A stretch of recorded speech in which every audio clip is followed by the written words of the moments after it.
দেখো সাইজ দেখো। Good morning সবাইকে, কেমন আছো তোমরা সবাই? আশা করি সবাই ভালো আছো, আমিও খুব ভালো আছি। স্কুলে দিতে গেছিলাম বাচ্চাদের, স্কুল দিয়ে এবার বাড়ির দিকে যাচ্ছিল। একটু ঝিরিঝিরি বৃষ্টি পড়ছিল, ছাতা ঠাতা হাতে ছিল, ওরা ছিল সামনে, ওই কারণে ভিডিও করতে পারিনি তখন। এই যাওয়ার সময় করছি ভিডিও। চলো একটু মাছ নিতে হবে, মাম্বুটাকে জ্যান্ত মাছ নিয়ে যেতে, দেখি মাছ পাই। কত মানুষজন দেখো মর্নিং ওয়াক করতে আসে, পরিবেশটা দেখলেই মন ভালো হয়ে যায়। এটা আমাদের তারা মায়ের মন্দির, এই মন্দিরে খুব বড় করে পুজো হয়, ভোগ খাওয়ায়।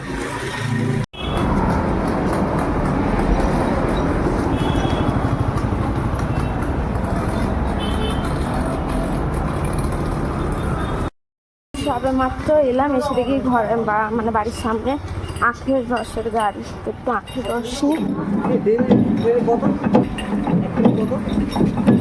ভিডিও হচ্ছে, সুন্দর করে জল মিশাচ্ছ, সব ভিডিও করে রাখা হচ্ছে। আরে বাবা ডিম বলো না, যা তুমি আখের কথা ভাবো না, ডিমের কথা ছাড়ো না, ডিমকে খায় এখন।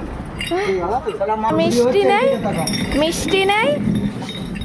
এই যে মাছ এনেছিলাম বাজার থেকে, এই চারা মাছ এনেছিলাম, বড় বড়ই রেখেছি পিস।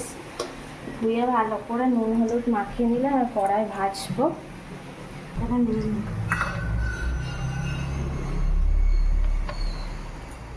তেল গরম হোক, তারপর মাছগুলো দিয়ে দেবো। আর এসেই দেখি বুলুদি অনেক রান্নাই করে নিয়েছে, প্রায় সবই করে নিয়েছে। এই কী বেশ, এটা চিচিঙ্গে আলু ভাজা, এটা শাক ভাজা, কলমি শাক, আর একটু মাছের ঝোলও করে নিয়েছে। শুধু মাছটা ভেজে আর ঝোলে দিয়ে একটুখানি ব্যাস হয়ে যাবে।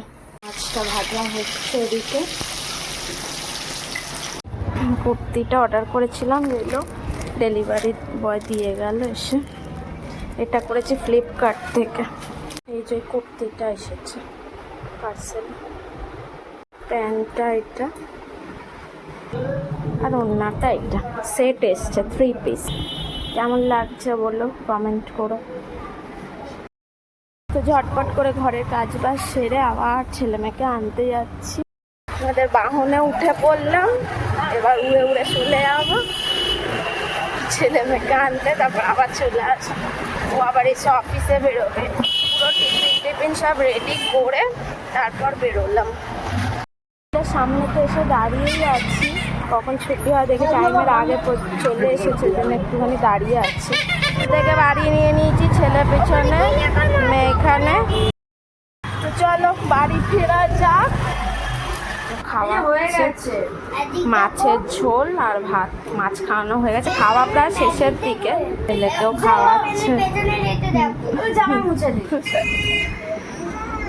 এই মুভিগুলো দেখতে আমার খুব ভালো লাগে, রহস্য মুভি। আবিরের তো মেন করে আমার ফেভারিট অ্যাক্টর আবির।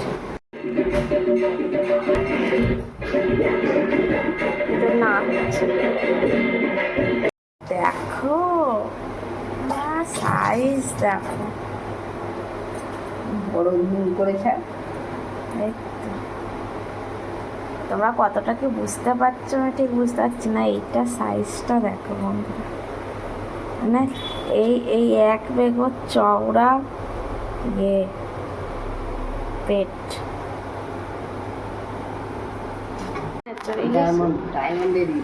ডায়মন্ড থেকে নিয়ে এসছে ইলিশ, বললাম না গেছিল বাপের বাড়ির ওখানে, ওখান থেকে এনেছে।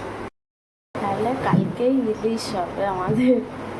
ইলিশ মাছই আলাদা। এবার ফ্রিজে গুছিয়ে রাখছে ইলিশগুলো, কারণ অনেকটা দূর থেকে এনেছে তো নষ্ট হয়ে যেতে পারে। অনেকক্ষণ বেরিয়েছে, সময় তো লাগে ওখান থেকে আসতে। ফ্রিজে গুছিয়ে রাখছে। তো বন্ধুরা ভিডিওটা ইলিশ মাছ দেখিয়ে আজকে শেষ করছি, কালকে ইলিশ মাছ দেখিয়ে আবার শুরু করবো ভিডিও। তো টাটা। ভিডিওটা আজকে এই পর্যন্ত। ভালো থাকবে, সুস্থ থাকবে, সাবধানে থাকবে। কেমন লাগলো ইলিশ মাছটা আর আমার ভিডিওটা অবশ্যই কমেন্ট করবেন। তো টাটা, কালকে একটা নতুন ভিডিও নিয়ে তোমাদের সামনে আসবো।